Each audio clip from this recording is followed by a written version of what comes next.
tal amigos de 6 a 9? Buenos días, ¿cómo están?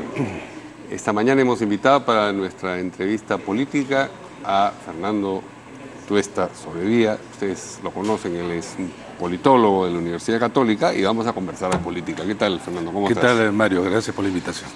Pues bien, ayer finalmente regresó el Papa a Roma y esta visita, por supuesto, ha tenido implicancias y también, me imagino, una resaca política.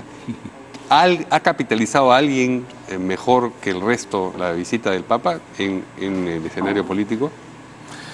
Lo que siempre suele ocurrir son los casos de los presidentes, de las autoridades máximas, ¿no? El que lo recibe. El que lo recibe, el que está en la foto, ¿no? El que tiene la posibilidad de hablarle y que esto sea conocido. Es el caso del presidente Pedro Pablo Kuczynski. Ahora, no sé qué tanto, eso habría que ver ya con los Es decir, no le ha sacado todo el jugo que pudiera haberle sacado. En todo caso, él ha hecho todo lo que pudo hacer, pero las limitaciones del contexto no estoy muy seguro que tengan un nivel de lo esperado, ¿no? Pero esto, si es que no hay una consistencia, una forma distinta de no solamente gobernar, sino aplicar medidas que realmente reciban de la ciudadanía, sobre todo en aquellos sectores, digamos, golpeados por los desastres que hasta ahora no se arregla, políticas sectoriales, no va a cambiar mucho, puede ser un ligero hipo, pero el resto creo que no. Y de alguna manera han hecho quizás un mayor esfuerzo en ponerse de lado porque se vería mal. Este tipo de actos tratar de no son los mejores. De salir en la foto en el momento. Sí, ¿no? Ayer estuvo Keiko Fujimori y su familia en Las Palmas, pero creo en una actitud con un perfil bajo. Todo, ¿no? Lo bajo que requiere. Que pueda hacer que sea posible, digamos, que fuera posible. No han habido, creo yo, actos de ningún político, de lo que yo he visto por lo menos, que ha podido sobresalir como para que esto le dé réditos, ¿no? No es el caso. No es en el discurso, sin embargo, sí. Cuando uno piensa en el gabinete de la reconciliación, por ejemplo, no es casual que le hubiese puesto nombre de la reconciliación en la antesala de la llegada del Papa. Aunque confundió más que todo, ¿no? Porque se hablaba de reconciliación siempre entre el tema del fujimorismo. No, claro, pero el término reconciliación está extraído de la retórica cristiana. Cierto, digamos, está cargado semánticamente. Pero como la política también está cargado mucho también de textos, palabras, religiosidad también, ¿no?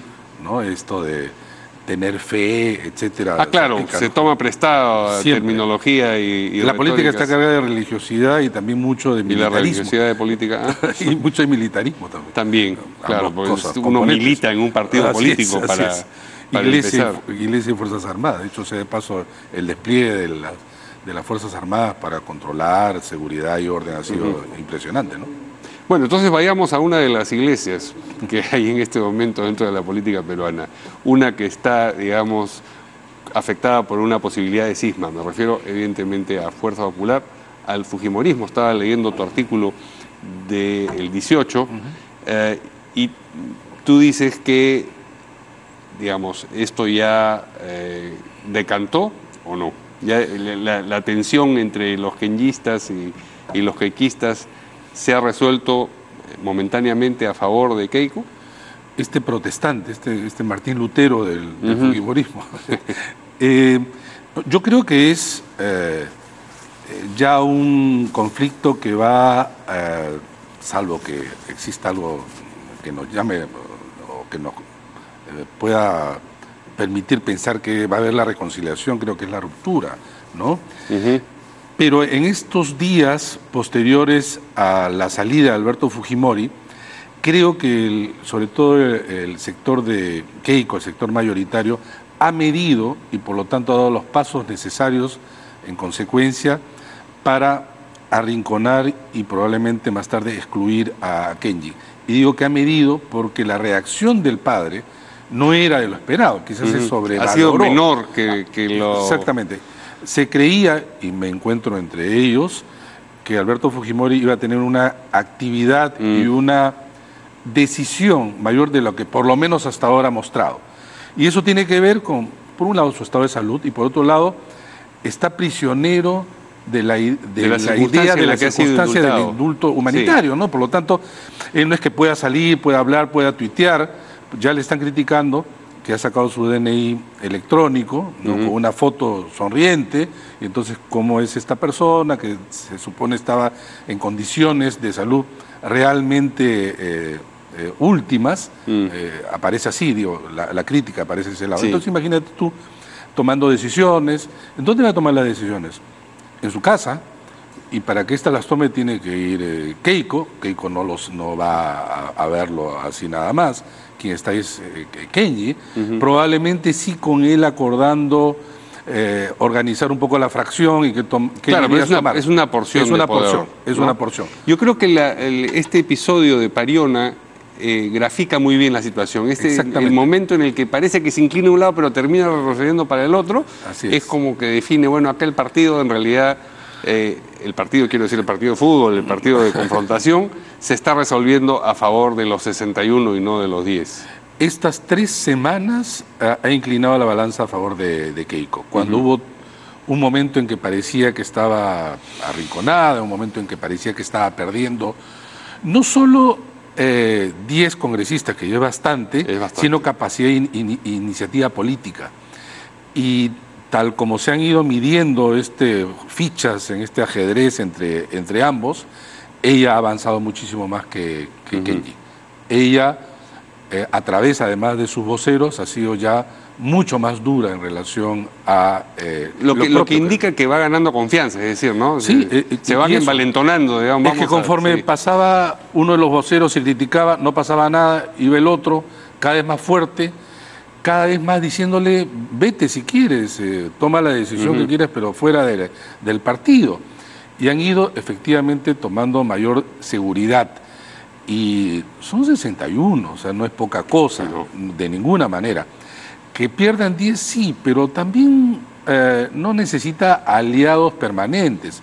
Puede requerir está Rosas, está la señora Vilcatoma, dentro del APRA, volver así es, sí. Y puede ir negociando aspectos puntuales, ¿no? La señora Vilcatoma, a todas luces, en muchos puntos, ha estado pues conjuntamente con ellos. Ahora, ¿esto va a llevar necesariamente a una ruptura? Esa era la siguiente pregunta. ¿Tú crees que va a llegar a ese punto? Porque ante la amenaza de la expulsión, lo que ha contestado, digamos, el sector kenjista es votan a uno o votan a todos. Expulsan a uno, expulsan a todos. Como diciendo, acá no trabajamos con decimales, ¿no? Así es. Pero el tema es, todo esto ahora está lleno pues de aspectos, digamos, administrativos, ¿no? Entonces dirán, pueden sacar una resolución o varias donde diga, bueno, a Kenji se le expulsa, al otro también, a 2 más, a otros le suspende por 120 días, al otro se le amonesta, y va a decir, expulsan a uno, no, ¿cómo se va uno a autoexpulsar? ¿No? ¿Qué van a hacer? Supongo que eso también deben estar pensando. ¿Qué pierden? Van a perder muchas cosas importantes que deben estar valorando, y probablemente... ¿Qué pierde cuál de los 2 sectores? El sector de Kenji, me refiero individualmente cada uno de ellos. Claro. Pierden presencia en comisiones, presidencia en comisiones. Ya perdieron en la permanente 2 de ellos, así ¿no? es, que son muy característicos. Así es, y además, en adelante pueden perder la posibilidad que sus proyectos de ley se conviertan en leyes, ¿no? Simplemente los taponan. Este es parte del sacrificio, pero además acá viene el otro tema. El 7 de octubre son las elecciones regionales y municipales. Fuerza Popular ha ido armando, digamos, toda su estructura como para colocar candidatos, evidentemente, en todo el país. Hay que recordar al público que solamente 1 de cada 4 autoridades regional, en promedio, regional y municipal, pertenece a partidos. Y dentro de ellos, a nivel regional, Fuerza Popular tan solo tiene 3 presidencias regionales, y a nivel municipal muy pocos. El partido que tiene a nivel municipal dentro de esa pedazo de torta de la cuarta parte es Alianza para el Progreso. Pero, digamos, dentro de los objetivos del fujimorismo era acrecentar su presencia. Allí va a permitir que estos sectores, digamos, disidentes se incorporen. Va a haber una segunda, creo, limpieza, como ya lo hubo en las elecciones parlamentarias. Y ahí van a perder mucho quizás los kenjistas. Ahora, ellos van a hacer tienda aparte, porque estas decisiones se tienen que tomar ya, porque el cronograma electoral exige, para empezar, elecciones internas. elecciones internas para la inscripción de candidaturas. ¿Cuándo tienen que haberse consumado las elecciones internas, sabes? Entre marzo y abril aproximadamente. ¿Solamente para los candidatos a alcalde y gobierno regional o también para regidores y consejeros? En general, elecciones internas para todos. Con esto quiero decir que ese momento, digamos, límite, va a exigir de Kenji y los suyos tomar una decisión, salvo que digan, miren, saben que está tan corto este plazo que mejor dejamos que cada uno decida por su lado, pero pierden la oportunidad de armar un aparato distinto. O lo otro, porque ya no hay posibilidad de tener uno propio en el sentido de inscribir uno, es asociarse con... Otra lista. Mira, hay 22 partidos inscritos, solo 6 están en el Congreso. Quedan 16. De esos 16, muchos no tienen candidatos, son vientres de alquiler, requerirían de un Kenji y su gente de todas maneras. Acá vienen las negociaciones. Pero a lo que voy es que entonces ir divididos, acá no se va a notar tanto en relación al 2021, pero ir divididos sí lleva a que quizá puedan perder en algunos casos esa presencia fujimorista ante manos de terceros, ¿no? Claro, porque no es un resultado nacional, entonces claro, puede irle bien en Cajamarca y mal en Abancay y en fin, pueden compensar una con otra. Pero si por ejemplo quieren mantener Ica, quieren mantener San Martín y van dos listas que se reclaman fujimoristas, eso puede traerle problemas. Y bastaría quizás una victoria importante del sector kenjista bien promocionada como para que dijeran, caramba, ¿no? Acá pasaba algo.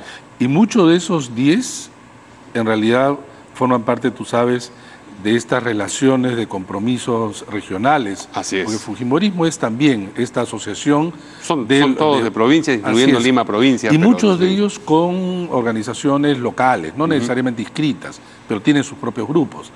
Y como bien dices, bastaría que uno salga elegido como una referencia, ¿no? Pero habría que ver, todavía esto está por decidirse. Pero mencionabas tú la posibilidad de que dieran la instrucción de que cada uno a la suya.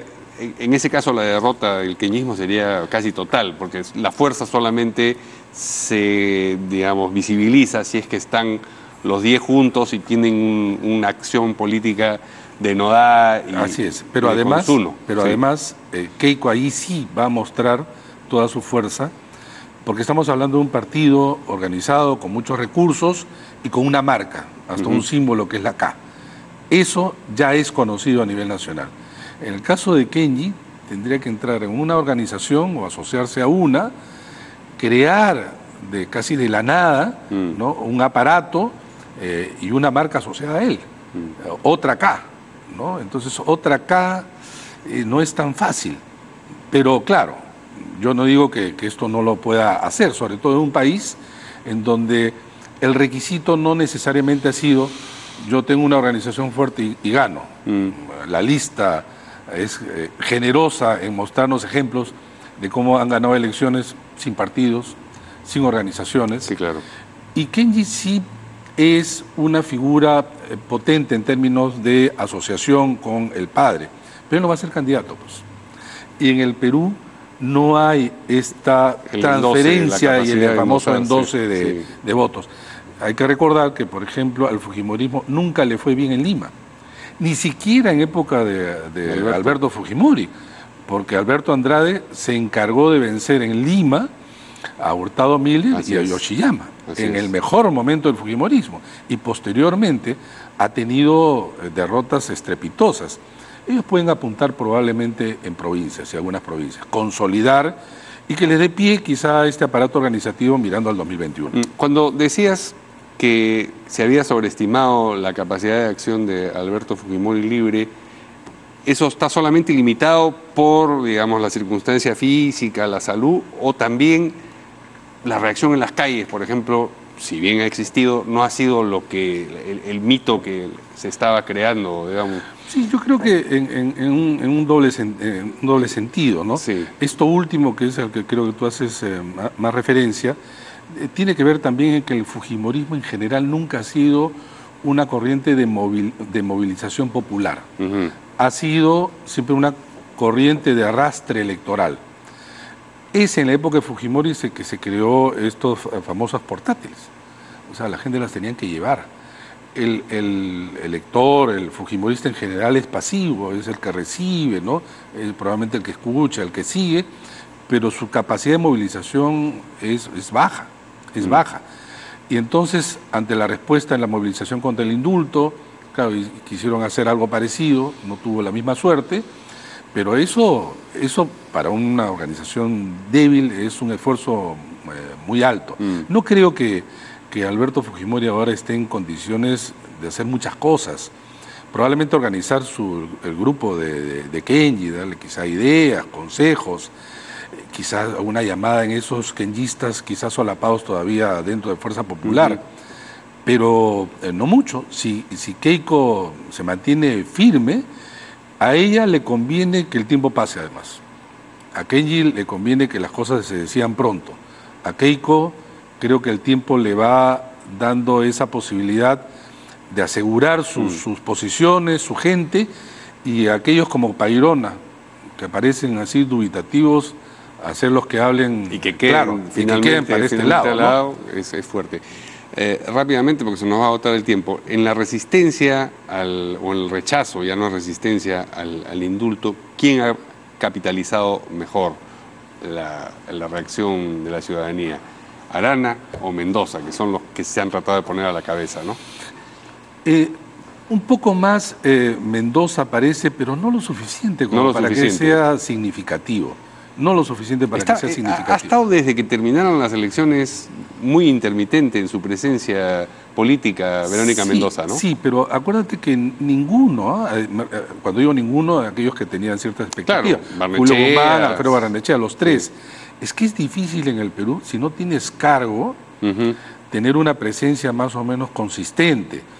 Pero en el caso de Verónica Mendoza, con mayor razón, porque lo que ha vivido es el desmoronamiento de su figura en relación a la izquierda, que pasa también por la división de la organización donde ella formaba parte, que era el Frente Amplio. El Frente Amplio, claro. Y entonces eso le ha limitado mucho, incluso en recursos, porque por ejemplo el financiamiento público va al Frente Amplio y no para ella, libertad, ¿no? Claro. Entonces es un poco difícil, salvo creo el caso de Keiko, que no estando en el Parlamento, pero teniendo pues este número alto de congresistas, la pone, digamos, siempre como una figura importante, pero el resto muy esporádico, su, digamos, gestión política entre hecho importante y otro casi pasa desapercibido, pero además no tiene esa organización política fuerte que haga sentir, ¿no? Y eso es lo que creo más que se parece. siente a Maritza Glave, pero porque tiene un cargo, dices tú, porque está expuesta en el Congreso. Es que nuestros partidos se reducen a sus bancadas.